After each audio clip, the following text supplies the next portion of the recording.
Good morning, everyone. Ivermectin. Ivermectin is the miraculous, according to Dr. Pierre Corey, medication. And he spends the first 2 minutes of this video outlining his credentials and his group's credentials. And then at 2:45, he spends a full minute almost talking about how good this drug is and how good the evidence is, saying that this drug just prevents illness, specifically COVID-19. So, I mean, that's interesting. That's interesting. The Canadian government, not the Canadian government, the WHO chief scientists, they're not confident that the vaccines prevent transmission. So that's interesting too. We've got a drug. Now, he talks at the beginning of this video about how nobody's looking at the medications that are tested and well known. Everybody's looking at expensive new interventions.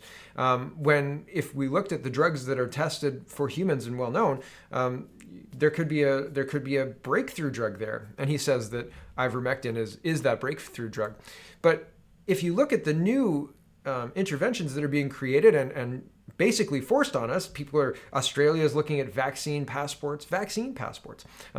We're basically locked in our houses right now in Ontario, unless you're the finance minister, right? The provincial finance minister. He's back in Ontario now, presumably locked in his house with Doug Ford's ire.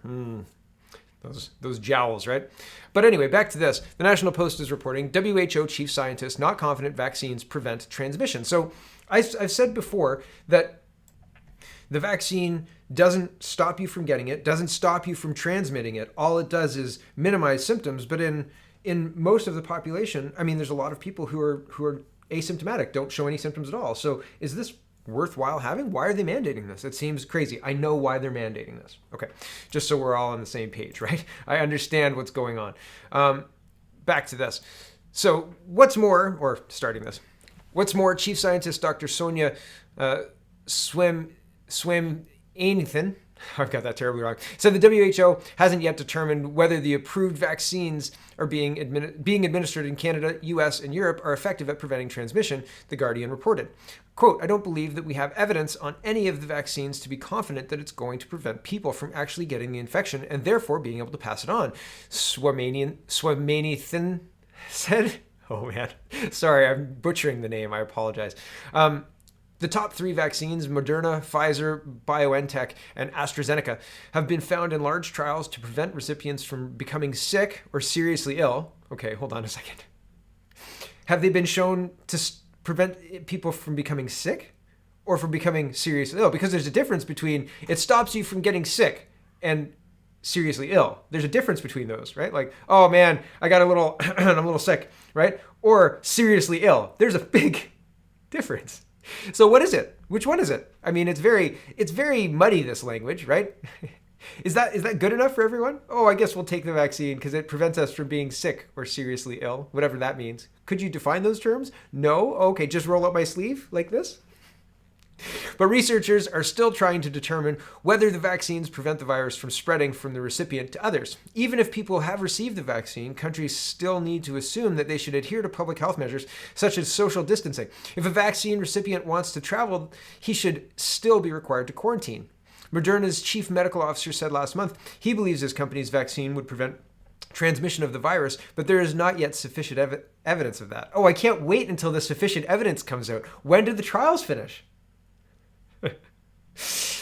Back to this quote. When we start the deployment of this vaccine, we will not have sufficient concrete data to prove this vaccine reduces transmission, Tal Zaks told Axios. The first goal of the vaccine was meant to prevent symptomatic disease, severe disease, and deaths, Swaminathan said. Sorry, I've got your name terribly wrong. So again, we go back to this asymptomatic spread. Seems to be pretty important to know if that actually happens or not. We're operating currently under the assumption that asymptomatic people spread disease as much as symptomatic people, despite the Chinese Wuhan study, and that's fine. We can discount that study, but I don't think that we should blindly comply with business closures and lockdowns when there's a question, when we don't even know how many people are actually sick in the daily test date, the daily case numbers, right? So if you've got and I said this yesterday, if you've got 60 positive cases in a day, oh my goodness, right? The news is going to go crazy, 60 cases. And then 55 of them are asymptomatic and there's 5 people who are sick. That looks really different than 60 cases and 55 of them are sick and 5 of them are asymptomatic or healthy, right? Like that's a really big difference, right? So what is it? Is it 50-50? Is it 60-40? Is it 95-5? What is it? Nobody, I couldn't find the answer. If you could find the answer, please point a link in the description. I would love to know. I would really, really love to know. But we don't know those answers. We don't know those questions. According to the post-millennial, they allude to assuming, and I don't know if they have concrete data to back this up, but they allude to assuming that a lot of the case numbers are asymptomatic people, meaning they're healthy positives. If we have a lot of healthy positives, if, and I don't know, but if it's 55 are healthy and 5 are sick, then why aren't we testing the close contacts of those 55 healthy people if they consent to it, if they want to help or whatever? But doing a double blind test, I'm not saying let's use PCR tests on these poor people, right? I'm saying let's use the antigen tests or another test, and it has to be combined with symptoms. Like the first bar has to be, are you displaying symptoms? If you're not displaying symptoms, that's a negative, right? And then if you're displaying symptoms, then we're going to do a double blind test and maybe test for flu too, and see what comes back positive. Yahtzee, right? Let's do a real test. Let's figure this out. Because sitting around for 10 months in our houses is not an answer to this problem. And saying, oh, I'm sorry, your culture is gone because now you have to mask everywhere you go. And the businesses that made your town what it was, they're gone because, we just shut them down for your safety. It's for your safety. And your friends that you used to know, don't you Zoom them? Yeah, well, you're not allowed to ever see them again because it's for your safety. It's for your safety. It's not just 2 more weeks. It's forever. Deal with it, right? Like, how do you unring the bell? Once the engine is off, once the small businesses are closed, once people are locked in their homes and not used to it, but at a certain point, the elastic is snapped. There's no going back, right? You can't put the elastic back together. It's gone. I don't know if we're there yet. But at some point, the small business engine that has been churning for 100 years with sane policies and more than 100 years, has been turned off, and it's working really hard to chug, and they're being given no incentive. Anyway, I'm getting off topic here. Post-millennial is talking about, this is a post-millennial article. Quote, amongst more than 20,000 Albertans who have died in the past 9 months, 20 of them, 0.1%, died of the virus alone, while 99.9% died of one or more other causes. That's interesting to note, right? Here's the full article. I think it's worth reading. Context matters. If I told you that I shot a man yesterday, you would assume that I'd done a bad thing. If I provided you with relevant context and mentioned that this man had broken into my home and threatened to kill my wife and children, you would revisit your initial assumption. You might ask me whether this man also had a gun and whether I could have handled the situation yesterday without shooting him. Knowing the relevant context would cause you to let go of your initial judgment very quickly. Context matters so much that the courtroom oath asks witnesses to tell the truth, the whole truth, and nothing but the truth, so help her God. A witness who omits relevant facts from her testimony misleads the judge and jury, even if every word that comes out of their mouth is actually true. Dr. Dina Hinshaw's tweets consistently leave out relevant information and are therefore misleading Albertans. On December 21st, Dr. Hinshaw tweeted that there are currently 760 people in hospital with 149 people in the ICU. But she omits the highly relevant fact that Alberta has over 8,300 hospital beds and that Alberta's total ICU capacity is more than 1,000. Failing to include these relevant facts in her tweet is misleading. More significantly, Dr. Hinshaw's tweets suggest that it's unusual for hospitals to be overrun by patients, when in fact hallway medicine has been a sad but common feature of Canada's healthcare for many years. Politicians have refused for decades to address the gross mismanagement of healthcare dollars by an unresponsive and utterly unaccountable government monopoly. Pretending that hospital overcrowding is a new phenomenon caused by COVID-19 is misleading. Government officials like Dr. Hinshaw now tell us that hospital overcrowding is the fault of those who protect their human dignity by exercising their charter freedoms to do things like having Christmas dinner with family and friends, worshiping together with fellow believers, and playing outdoor hockey. Dr. Hinshaw offers no explanation as to why hospital capacity was not increased in the past 8 months, even though government officials have been warning about a second wave for many months. Dr. Hinshaw misleads Albertans by blaming a potential shortage of hospital capacity on good citizens who preserve their mental health by socializing with each other, rather than placing blame on government officials where it belongs. On December 18th, Dr. Hinshaw tweeted about 1,286 new cases of COVID-19, but failed to mention that the vast majority of these cases concern healthy people who simply had a positive PCR test, the reliability of which is in dispute, and with a number of false positives as high as 90%. Yeah, context matters. Dr. Hinshaw fails to explain that her so-called active cases consist almost entirely of healthy people without symptoms. Dr. Hinshaw fails to point out that until our charter rights and freedoms were taken away from us in March of 2020, a case of something referred to a person who was actually sick. This is still how most people interpret the word case. Daily reporting on cases of healthy people based on unreliable testing of asymptomatic Albertans is simply fear-mongering and is highly misleading.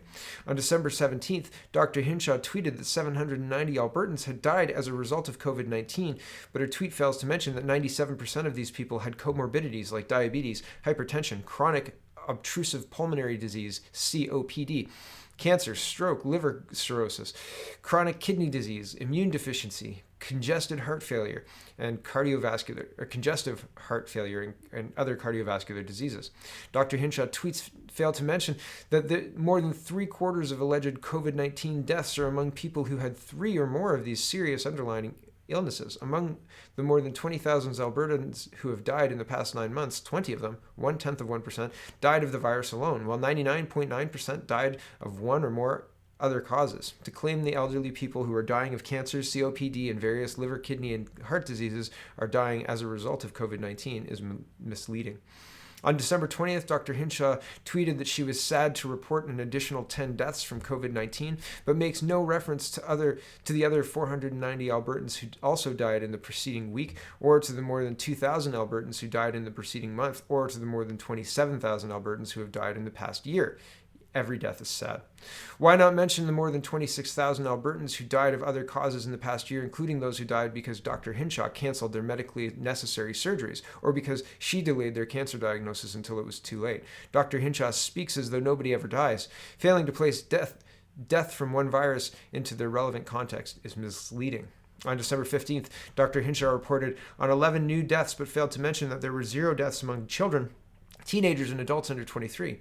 Dr. Hinshaw's tweets don't mention that 86% of the alleged COVID-19 deaths are among those 70 and older. In her tweets, Dr. Hinshaw completely ignores years of life lost, which is the relevant factor used by doctors and scientists to assess how serious a disease actually is. The impact of COVID-19 on years of life lost is negligible. In contrast, cancer has a huge impact on years of life lost because it impacts large numbers of people in their 30s, 40s, and 50s. But cancer now often goes undiagnosed because governments have canceled MRIs and CT scans by lockdown measures. Worse yet, the Albertan government is making no attempt to track how many Albertans have died or suffered permanent health damage after lockdown measures canceled more than 20,000 surgeries in March and April. Suicides and drug overdoses, both on the rise because of lockdown measures, have far greater impacts on years of life lost than any virus. And we're going to talk about lockdowns later in the show. On December 17th, Dr. Hinshaw tweeted that we are all in this together, but in fact, we are not.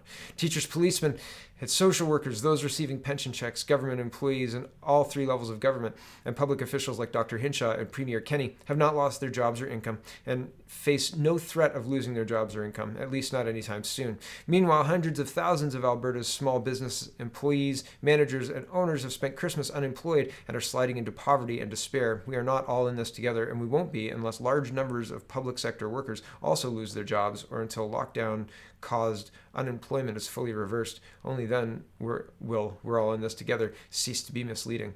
It's time for Dr. Hinshaw to start telling the whole truth. And I like that article. That was by the Justice Center for Constitutional Freedom's president, John Carpay, and he's a lawyer, so that's good. So good for him. But I tend to give more credence to things written by lawyers. I don't know why. Maybe I shouldn't.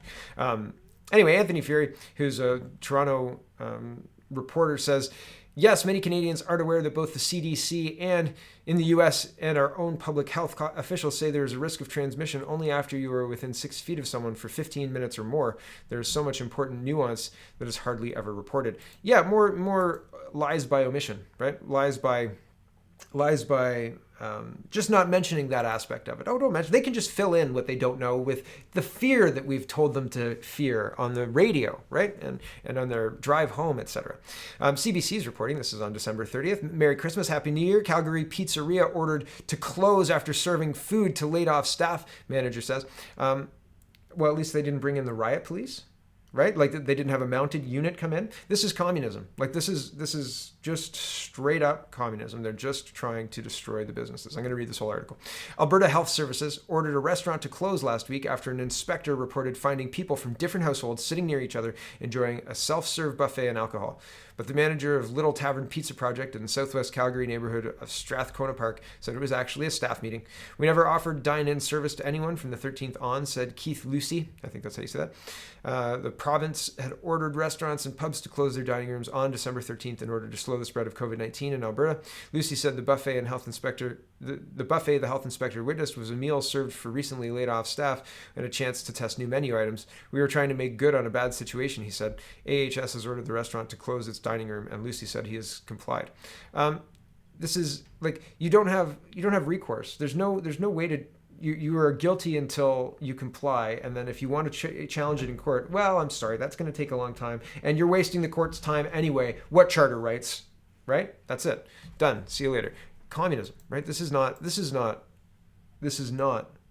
what Canada was, and this is a sad fall from grace. And it's just one microcosm, one small betrayal in this government's takedown of small businesses, right? One small betrayal in like when you make rules, when you say, okay, we're going to do this, like Doug Ford, right? We're going to operate this way. We're going to have these tiers. It'll be a regional approach, blah, blah, blah, blah, blah. Guelph's got 4 people in the hospital, right? Regional approach. And then everybody goes in lockdown on Christmas. Ha! What? What? You've broken your word. You've lied and then changed the rules on the businesses. How can a business, like, if your business fails, if you invest a lot of money in rent and in employees and in spinning up this thing, because it doesn't happen by accident. It doesn't happen, willy-nilly whenever you want it to. And it won't happen again because the government's broken the trust that the people have in it.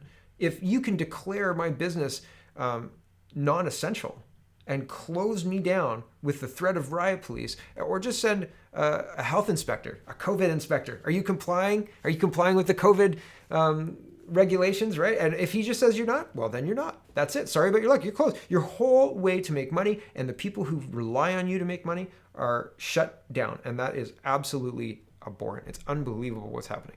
And there's other people that are thinking that too.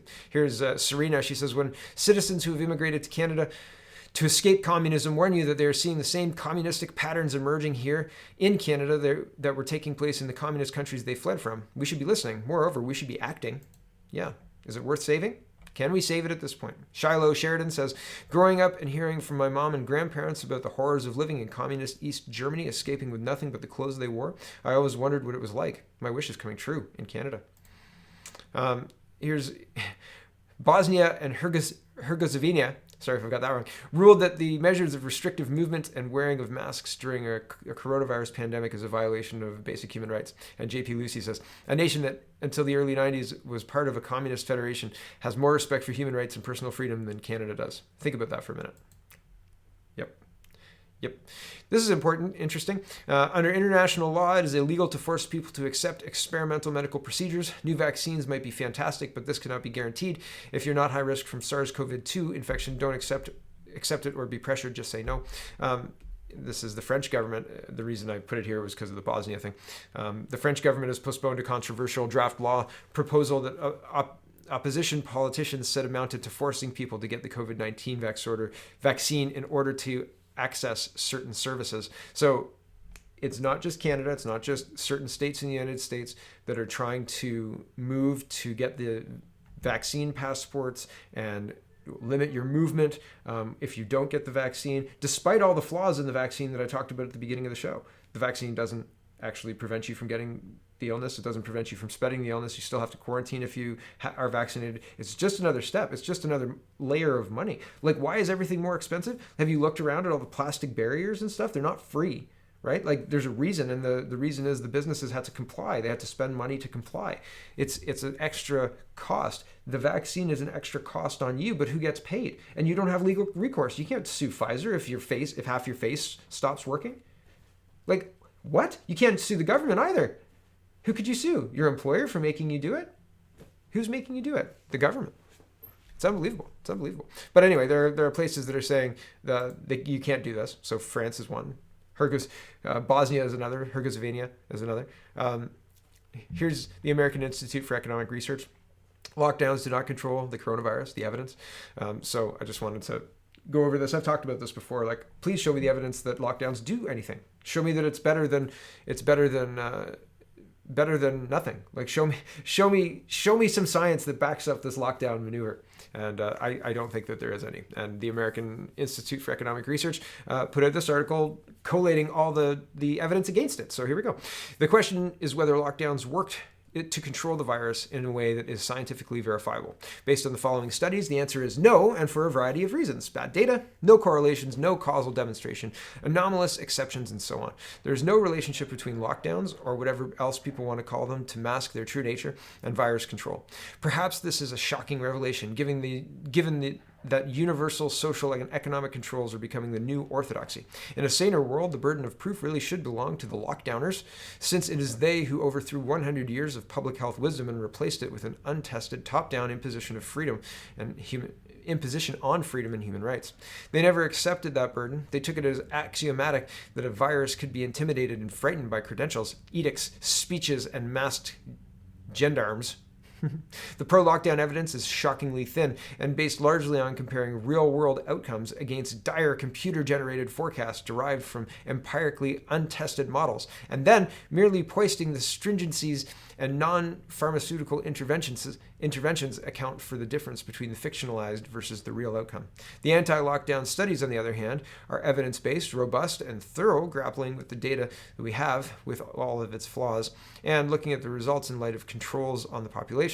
Much of the following list has been put together by data engineer Ivor Cummins, and there's a link to his Twitter there. I've cited him before, who's waged a year-long educational effort to upend intellectual support for lockdowns. AIER has added its own and the summaries. The upshot is the virus is going to do as viruses do, same as they always have in the history of infectious disease. We have extremely limited control over them, and that which we do have is bound up with time and place. Fear and panic and coercion are not ideal strategies for managing viruses.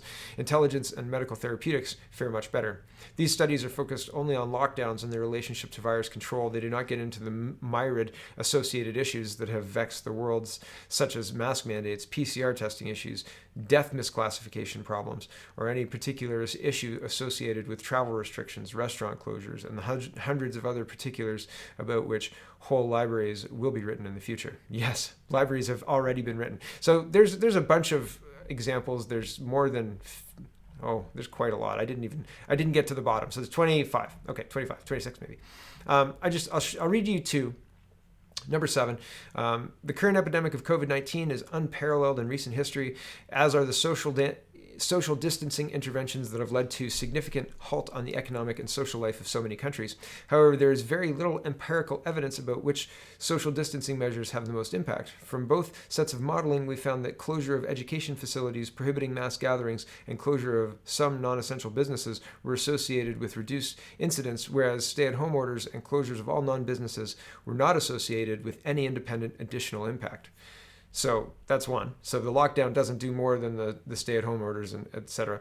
And number 8 here is comparing the trajectory of the epidemic before and after the lockdown, we find no evidence of any discontinuity in the growth rate, doubling time and reproduction number trends. Extrapolating pre-lockdown growth rate trends, we provide estimates of the death toll in the absence of any lockdown policies and show that these strategies might not have saved any life in Western Europe. We also show that neighboring countries applying less restrictive social distancing measures as opposed to police-enforced home containment experience very similar time evolution of the epidemic. So the comparisons of New York and Florida, right? It's pretty much the same. Actually, Florida's doing better than New York.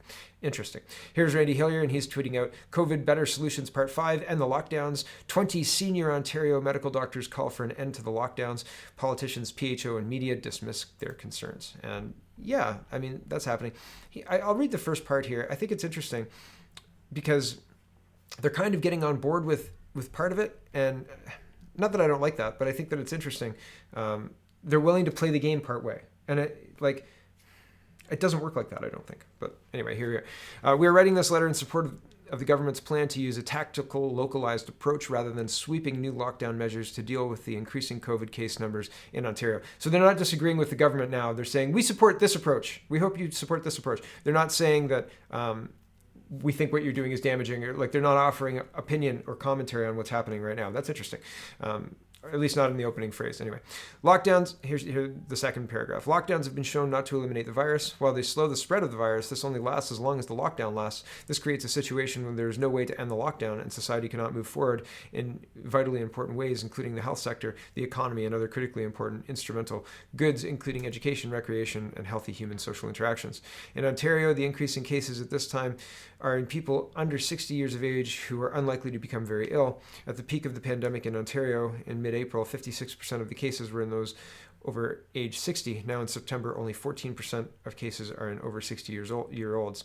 In Ontario and other parts of the world, such as European Union, increasing caseloads are not necessarily translating into unmanageable levels of hospitalizations and ICU admissions. This is not a result of a lag in reporting of severe and factual cases. While we understand the concerns that these cases could spill into vulnerable communities, we also need to balance the actual risk. As the virus circulates at manageable levels within the community, we need to continue the gains we have made in the protection of the vulnerable in long-term care and retirement institutions, and continue to educate other people about the individual risks so that they can observe appropriate protective measures. Lockdowns have costs that have to this point not been included in the consideration of further measures. A full accounting of the implications on health and well-being must be included in the models and be brought forward for public debate. See, I don't want them to play, like, why are you demanding this of the models? Look at the data we've got. Like, and the data we've got says that lockdowns don't work. We don't have to model out including the cost of lockdown. We understand, or we should understand, what the cost of lockdown are, and we need to find a way back to normal. And I understand, again, they don't want to find a way back to normal. They're trying to crash the economy. I get it. I understand. Anyway, back to this. But that's what I mean by playing the game halfway, right? Let's use those models, but let's fix those models. I just want to tune the data that's going into them, because these model things seem to be like a good way to control people. And the public health concerns, if it's mostly people dying over 60 or over 70, or if it's mostly long-term care people, why is education still a component? It just seems again, tone deaf. It just seems crazy. Like the amount of compliance, you just need to go to a mall and look around, right? So anyway, what we knew all along has been confirmed. Moving on. While Ford Nation was telling us we shouldn't see our families, he knew that his finance minister was living it up in St. Bart's. So they're both liars and hypocrites. Doug Ford says he found out his finance minister was traveling 2 weeks ago. So yesterday he was saying that, I just found out and I just got on the phone with him and I told him to get his keister back here. But it was actually 2 weeks ago. So he left on December 13th. So there were a bunch of tweets I told you yesterday leading up to Christmas Eve where he was buying maple syrup and talking about flapjacks. And the Mayor Quimby thing is very apropos, except he was smarter about it. He recorded it beforehand and his staff just covered for him, right? And Doug Ford let him go. He was like, oh. So Doug Ford said yesterday that he found out after the minister had left that he was on vacation. That was implying that he found out yesterday that the minister had left on vacation. But no, he found out 2 weeks ago. So I think that that's interesting. Again, like lies by omission, right? It's very interesting. Very interesting. I'll just not mention that. Is this lying if I don't mention it? Maybe. Anthony Fury says, I don't want this to conclude with Ford punishing Phillips. I want it to conclude with Ford no longer punishing the rest of us. Lockdowns don't work. They're not working. It's not helping. It's not making people saner. It's safer. It's not cutting down. Provably, it looks like, right? If you collate all the data that we've got up till now, it looks like the lockdowns aren't any better than the less restrictive measures. And even those, I mean, but I don't want Doug Ford to close the airports. I don't want people to be more restrictive than they are now. It's like the Walmart thing where people are saying, oh, well, they shouldn't be allowed to sell non-essential items. That punishes the public and it punishes Walmart. It makes it more expensive for them to run and staff their store. And if they can't run and staff their store, I guess, well, hurry up bread lines, like that we're already in a bad situation. Making it worse by cutting off the nose, cutting off your nose to spite your face is a bad idea. It's a bad idea. And people advocating for this are not our friends. And that includes Dan, what's his name? Dan, I've got a tweet by him. Hold on. I'll find it. Dan Kelly. Yeah, like if you're advocating for consumers to lose their ability to have choices in the stores we're actually allowed to still go to, and advocating for those stores to have to run full capacity for non-essential goods or for just essential goods, you're not helping anybody. Here's John Tory saying he's a human being and he made a mistake. I stand by my friends when they make mistakes. Like ignoring public health orders and going on vacation. Like if you go to St. Bart's, I don't know if this is true, but if you go to St. Bart's, are you isolating on the resort? Like if you go to Jamaica or something like that, and you're going to like a Sandals or an all-inclusive resort, are you isolating? Like, does the whole resort your isolation center? Like you can go to all the restaurants on the resort? Because if that's true, like, sign me up. I'm heading down south. I'll do Canada Poly from the beach. Have you ever watched the Full House when they went to the Bahamas, and then when the morning talk shows go to somewhere sunny? The morning talk shows are awful, but I always liked when I was a kid watching the shows when they went on vacation. I don't know why.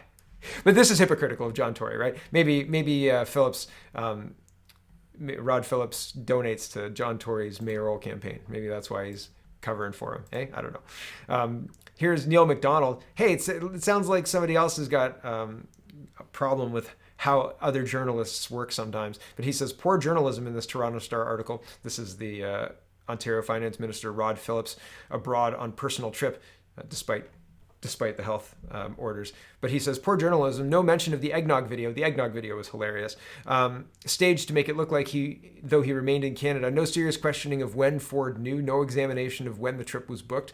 Nothing on men's REA. This is stenography, not reporting. This is reporting what the brass wants you to report. Do a little bit, but don't go too hard on him.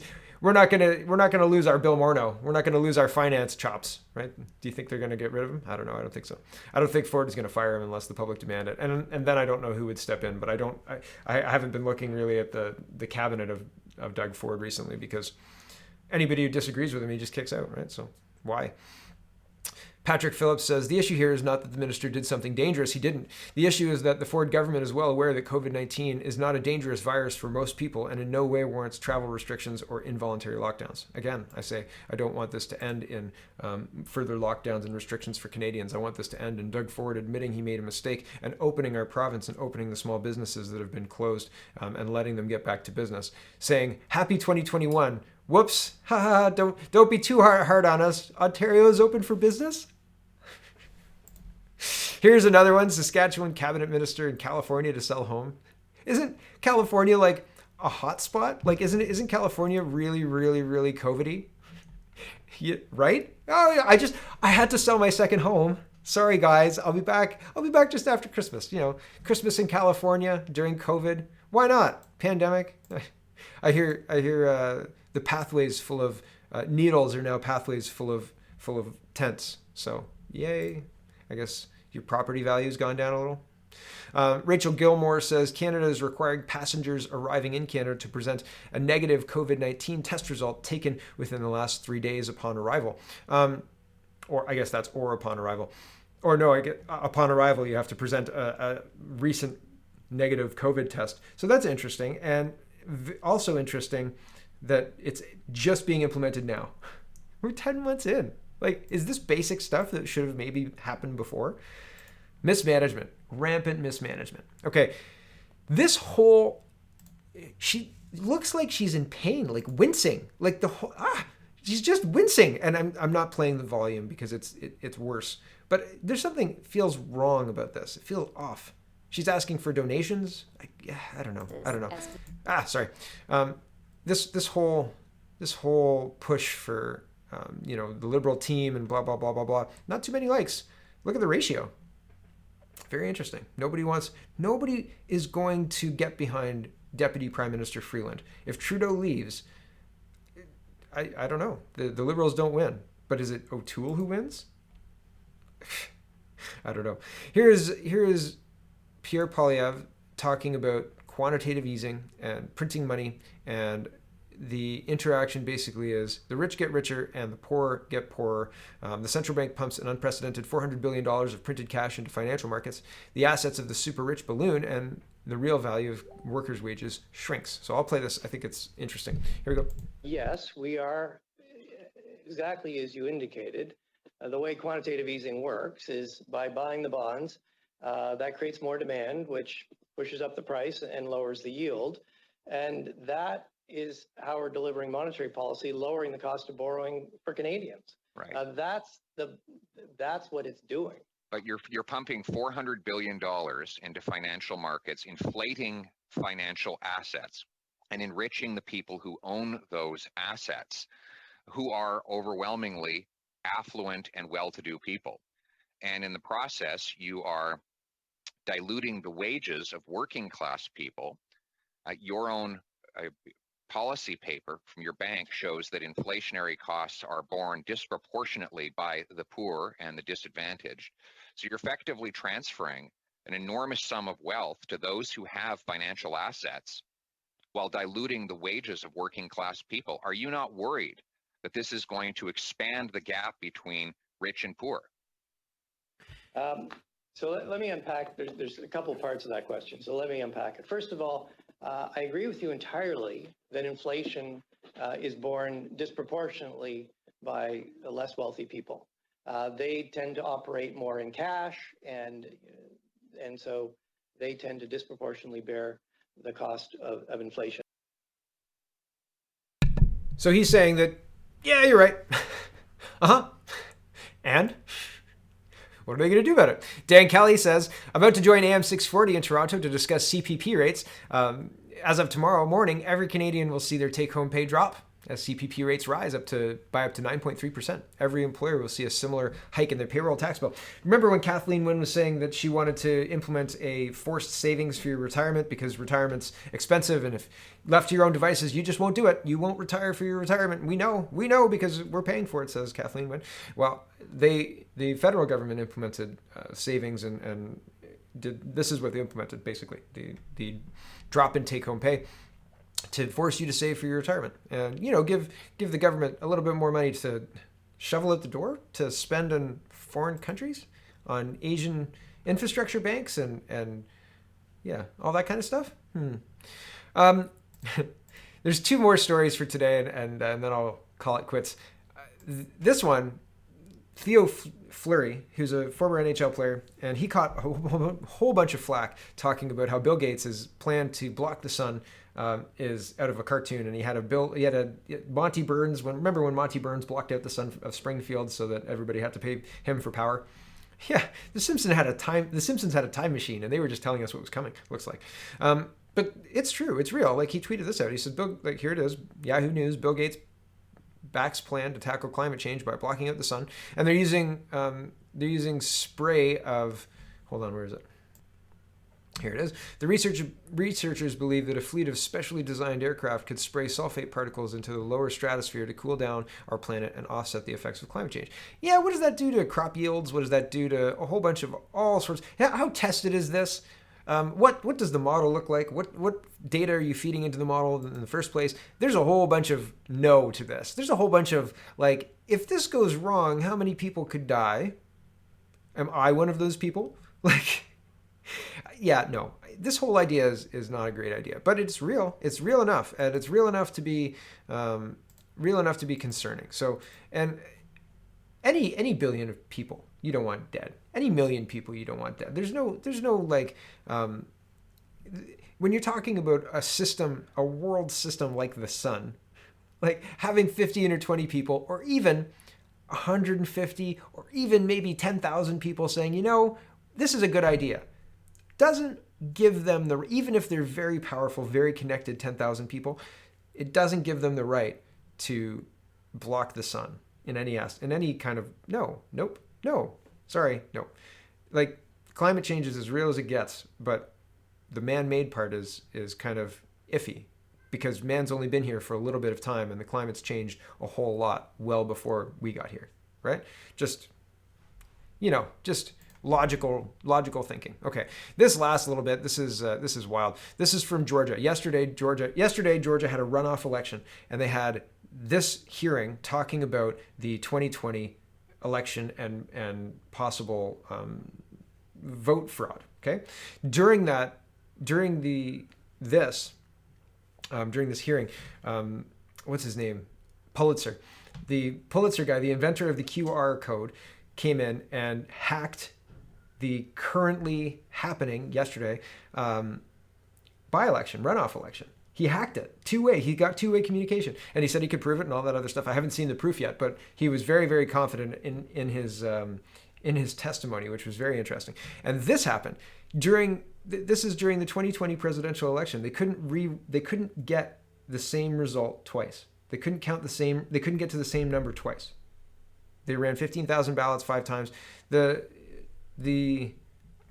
difference is small, but they still couldn't get to the same number twice. Very interesting. Here's the interaction. There's more to this as well if you're interested in watching this, but this is just wild stuff. Wild stuff. Going up to January 6th, going to be wild. Here you go. I'm not sure that I understand it. I was just wondering. The problem was they could never reduplicate what happened on election night, and every time they ran the numbers, they got a different number. Through the scanner? Yes, sir. How many times did that happen? 5 times. They ran 15,000 ballots 5 times. And you received 5 different numbers each? They sure did. Mr. Chairman, if I can ask another. They sure did. How legit are those numbers? Well, we'll get close to the same result every time. It's very interesting stuff happening. I don't know what's going to happen. But we'll find out, I suppose. We'll find out soon as well. Thanks for watching, everybody. Check out CanadaPoly.com. Check out CanadaReport.co. Check out SpeakingMoistly.co. And have a wonderful, wonderful